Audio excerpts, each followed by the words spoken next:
Hi guys, வணக்கம். நான் உங்க நவீன். ஸோ இன்னைக்கு நவீன் மூவி ரிவ்யூஸ்ல பார்க்க போற மூவி கடைசி உலக போர். படம் லாஸ்ட் வீக் வந்துருச்சு. ஸோ நான் இப்போ தான் பார்த்தேன். எனக்கு இப்போ தான் டைம் கிடைச்சிருக்கு பார்க்கறதுக்கு.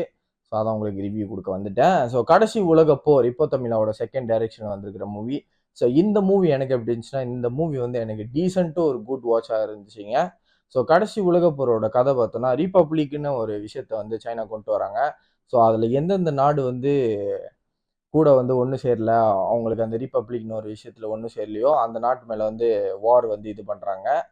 ஸோ அதில் இந்தியாவும் இருக்கு. ஸோ தமிழ்நாட்டில் நடக்கிற மாதிரி சுச்சுவேஷன் இந்த படத்தில் காமிச்சிருப்பாங்க. ஸோ இதான் இந்த படத்தோட கதை. ஸோ அதுக்கப்புறம் நடக்கிற நிறைய விஷயங்கள் தான் இந்த படம் கடைசி உலக போர். ஸோ கடைசி உலக போரோட ஸ்க்ரீன் பிளே பற்றி சொல்லி ஆகணும். First half and second half. First half அரசியல் பற்றியான விஷயங்கள், இந்த பொலிட்டிக்கல் நடக்கிற உள்ளுக்குள்ள விஷயங்கள், இந்த மாதிரியான இந்த படத்தில் எக்ஸ்பிளைன் பண்ணியிருப்பாங்க.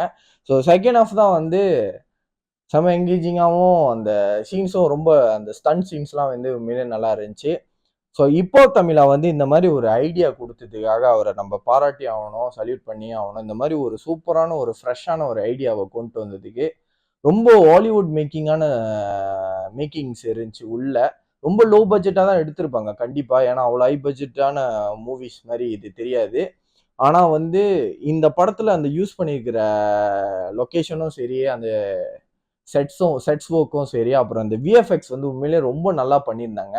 உண்மையிலே வேற ஒரு வேர்ல்டுக்குள்ள நம்மளை கொண்டு போயிடுற மாதிரி தான் இருந்துச்சு இந்த படம். ஸோ அதனால இந்த படம் எனக்கு ஒரு டீசென்ட்டு ஒரு குட் வாட்சாக இருந்துச்சு.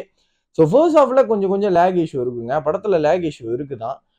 கொஞ்சம் இன்ட்ரெஸ்டிங்காக சிலது அப்படியே ஐ பாயிண்ட் எடுக்கிற அளவுக்கான சில சீன்ஸை உள்ள வச்சிருந்தா இன்னும் பிளாஸ்டாகவே வந்திருக்கும் இந்த படம். ஸோ அதுதான் நான் ஃபீல் பண்ணது. கிளைமேக்ஸை சூப்பராக முடிச்சிருப்பாங்க. இன்டர்வலு பெட்டராக முடிச்சிருக்கலாமோ அப்படின்னு சொல்லி நான் ஃபீல் பண்ணேன். ஸோ மற்றபடி இந்த படம் ஒரு decent good watch for me. கடைசி உலக போருக்கு நான் கொடுக்குற ரேட்டிங். ஸோ கடைசி உலக போரில் சில மிஸ்டேக் இருக்கு. மிஸ்டேக் இருந்தாலும் ஒரு எப்படி சொல்றது, ஒரு சூப்பரான ஒரு ஐடியா வச்சு ஒரு செம்மையா ஒரு மேக்கிங் கொடுத்துருக்கிற ஒரு படம். கண்டிப்பாக நீங்கள் ட்ரை பண்ணுங்க. இப்போ தமிழா சாங்ஸே இந்த படத்தில் கொடுக்கல. பிஜிஎம் ஒர்க் தான். பிஜிஎம் ஒர்க்கும் நல்லா டீசெண்டாகவும் இருந்துச்சு. அவ்வளோதான். மீண்டும் ஒரு வீடியோவில் சந்திக்கிறேன். மறக்காம வீடியோ லைக் பண்ணுங்க, ஷேர் பண்ணுங்க, அப்புறம் சேனலை சப்ஸ்கிரைப் பண்ண வந்துடுங்க. நன்றி, வணக்கம்.